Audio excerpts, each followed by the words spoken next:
어젯밤에 이제 단톡에다가 이렇게 간증을 올려달라고 했었는데 다혜가 밤에 신부 예복 간증을 보냈어요 저한테.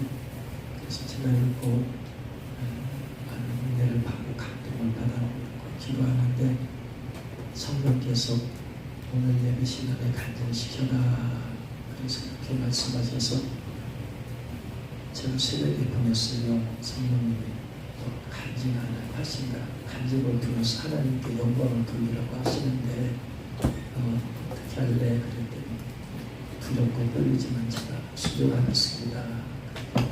그래서 순종하고 했어요. 다행했어. 나이가 주님께서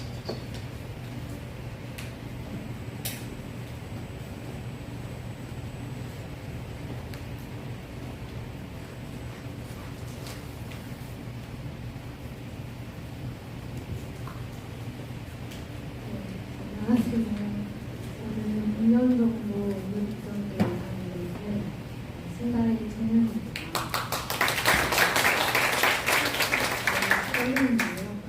이 집도 청년이라고 하면 어떡해요? 남편 어디 갔어? 선부라고 해야지. 선부입니다. 제가 이지랑 북한 제가 외국 간증을 하라는 목사님을 통해 말씀하신 성령님의 말씀에 순종하여 이 자리에 서게 되었습니다. 이번 7월에 예고를 읽은 간증을 짧게 나누기를 원합니다. 저는 하나님의 인과 신부 예복에 대해서 남편을 따라서 오늘의 비전교회로 옮기게 되어서 처음 듣게 되었습니다. 사실 신앙생활을 하는 20여 년의 시간 동안 하나님의 인을 받고 신부 예복을 입어야 한다는 설교를 단 한 번도 들어보지 못했습니다. 그래서 제 안에는 불신과 거부감이 가득했습니다. 또 신학에 대해서 제가 잘 알지 못하지만 이게 교리적으로 맞는 것인지, 맞다면 왜 대부분의 교회들은 인과 예복에 대해서 이야기하지 않는 것인지, 그리고 예복을 입는 것이 성 안에 들어가는 조건이 된다면 열방에 있는 영혼들은 어떻게 되는 것인지에 대한 의문이 늘 있었습니다. 그래서 제 안에 인과 예복에 대해 풀리지 않는 어려움이 있어서 2년 단기 선교를 결단하고 나갈 때 교회에서는 인과 예복을 받고 파송받기 기도하고 있다는 것을 알았음에도 스스로가 옳다 여기며 인과 예복을 불신한 채 받지 못하고 나가게 되었습니다. 현장에서 거주증이 나오지 않고 그리고 공동체 문제, 여러 가지 문제로 2년의 시간을 채우지 못하고 일찍 동네를 복귀하게 되었습니다.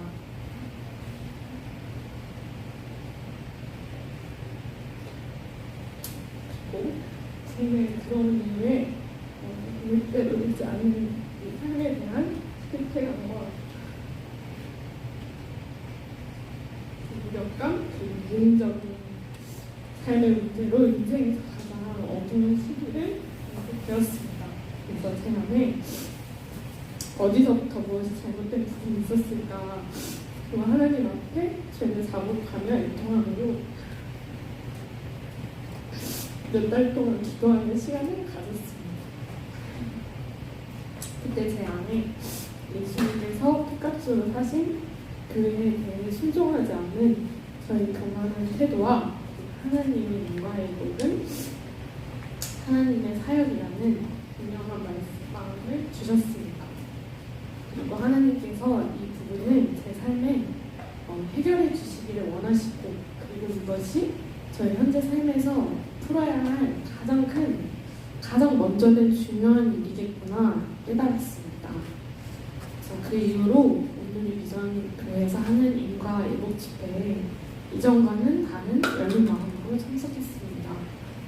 회개는 찾아보기 힘든 저의 삶이 매일 회개로 채워지기 시작했고, 또 주님께서 저의 완고한 태도와 마음을 온전히 깨뜨려 주시기 시작했습니다. 그리고 또 하나님을 사랑하고 신부 예복을 입혀주시길 소망하게 되었습니다.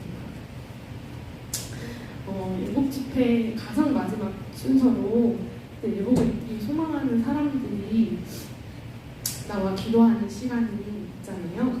그동안 저는 한 번도 앞에서 나가서 기도한 적이 없었어요.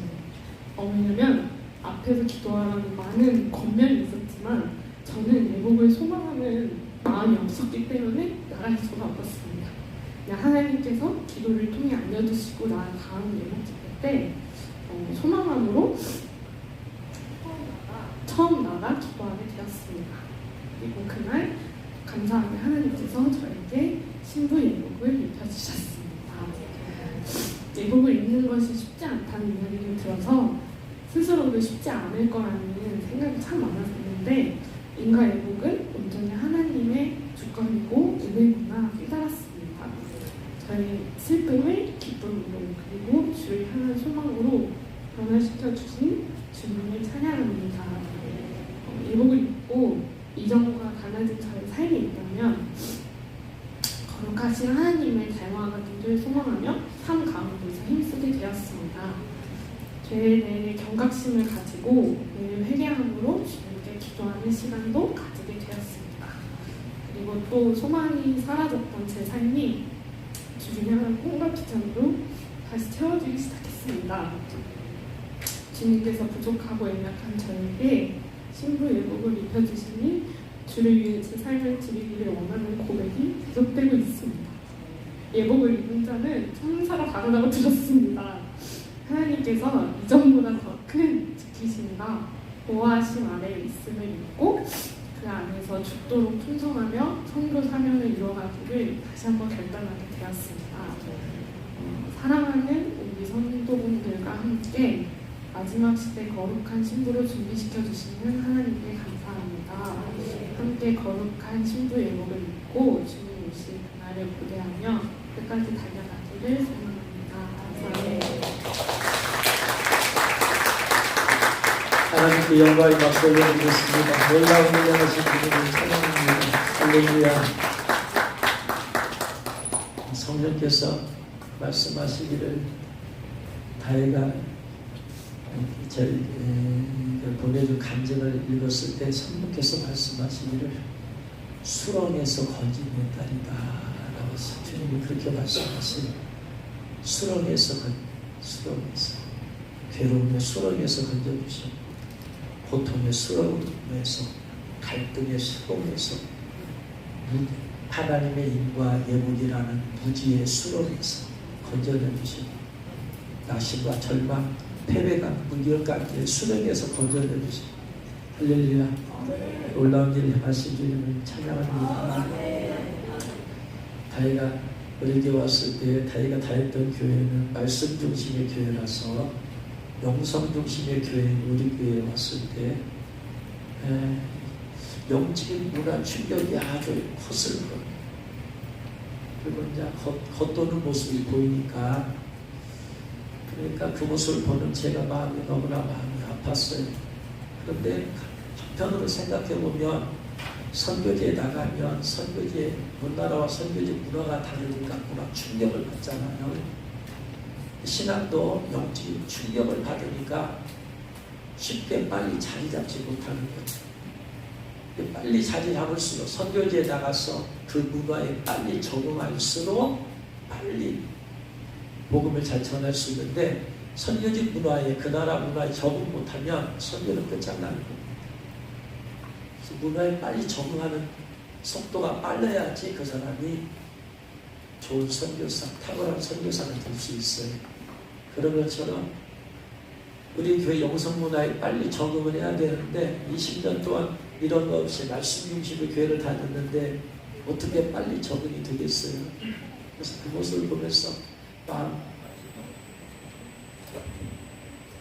저는 그런 모습에다가 한마디도 말을 못했습니다. 왜냐하면 그런 데다가 제가 말 한마디 해버리면 상처받아서 완전히 문 닫아버립니다. 이제. 그러니까 그 모습 보면서 마음 아파서 그냥 기도할 뿐이 그거 기다려야 돼. 성령께서 다의 마음을 열어주시고 이 문화에 적응이 되어지면 그때 마음을 열어줄 테니까 그래서 보면서 기도하고 아프면서 기도하고 이것이 2년 걸렸다. 2년. 그래서 아무튼 계속해서 기도했으니까요. 그리고 이제 신부 예복 집회 하면서 이제 막 여러 성도들이 나왔잖아요. 이미 받은 분들이 올라와서 기도했을 때 안수하고 나서 이제 밑에서 받기 위해서 기도하는 분들 위해서 다니면서 기도하는데, 그때 이미 준비된 사람은 그 자리에서 이미 몇 분이 받았어요. 그런데 다행 뒤에 천사가 지금 서 있어. 지금 예복은 가지고 내려왔는데 준비가 안 됐어. 그래서 가지고 서 있어요. 2%가 부족한 거예요 지금.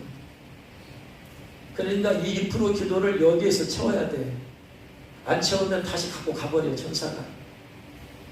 그러니까 저는 마음이 속이 타는 거예요. 야, 2%가 제일 속이 타요 지금.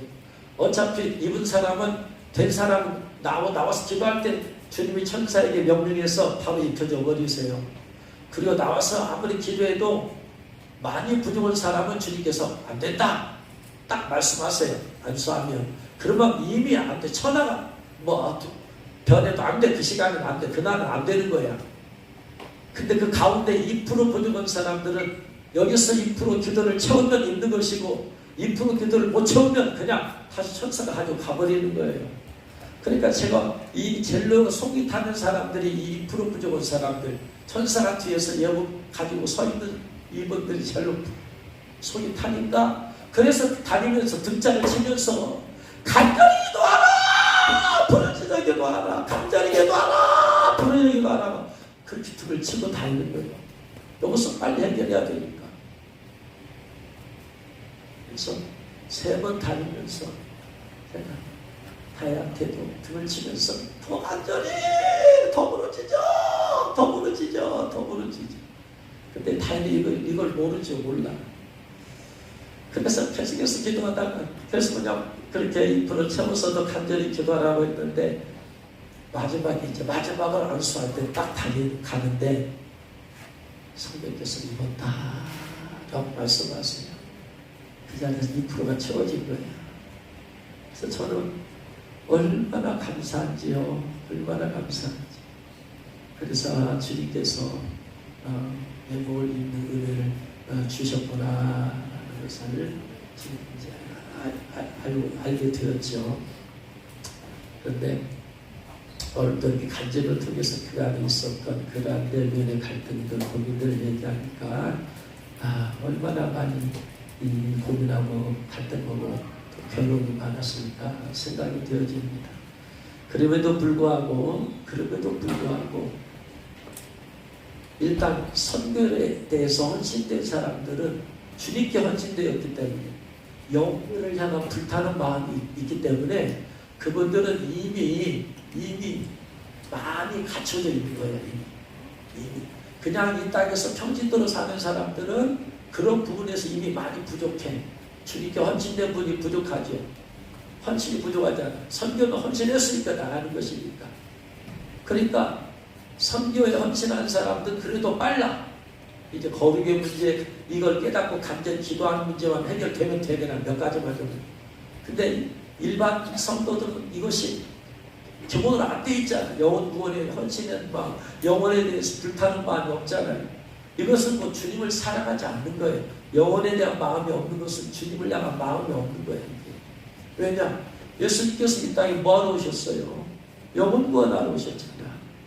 그러니까 내가 주님을 사랑한다면 그 사랑하는 마음이 무엇으로 자연스럽게 나타나느냐면요, 영혼 구원으로 나타나게 되어 있어요. 지옥 갈 영혼 보면 마음이 안타까워서 기도가 나와야 돼. 이런 마음이 없는 사람들은 인도 어렵고 예복도 어려워. 그러니까 이런 기본적인 것이 돼야 되는 것이. 그래서 여러분들이 더 주님 앞에 깊이 들어가게 되어지면 주님이 영혼에 대한 마음을 주셔. 그전에는 내 자신의 문제만 갖고 씨름하던 사람이 이제 다른 영혼이 보이기 시작해. 이제 그 영혼이 지옥 갈 것이 보이기 시작한다면 자격을 많이 갖추지 50% 이상 된 거지. 그래서 주님을 사랑한다는 것은 뭐 영혼들을 사랑해서 영혼이 지옥 않도록 기도하는, 영혼이 지옥 가지 않도록 전도하는 거예요. 영혼이 지옥 가지 않도록 선교 헌신하고 나가는 거예요. 이게 주님을 사랑하는 거예요. 이게 자유 심장을 가진 자들이에요. 이게 하나님 아버지의 마음을 가진 자들이에요. 여러분에게 이 마음이 부어지기를 주의 이름으로 축원합니다. 부어지기를 축원합니다. 그래서 주님께서 여러분에게 그 영혼에 대한 부담감을 주시기를 원합니다.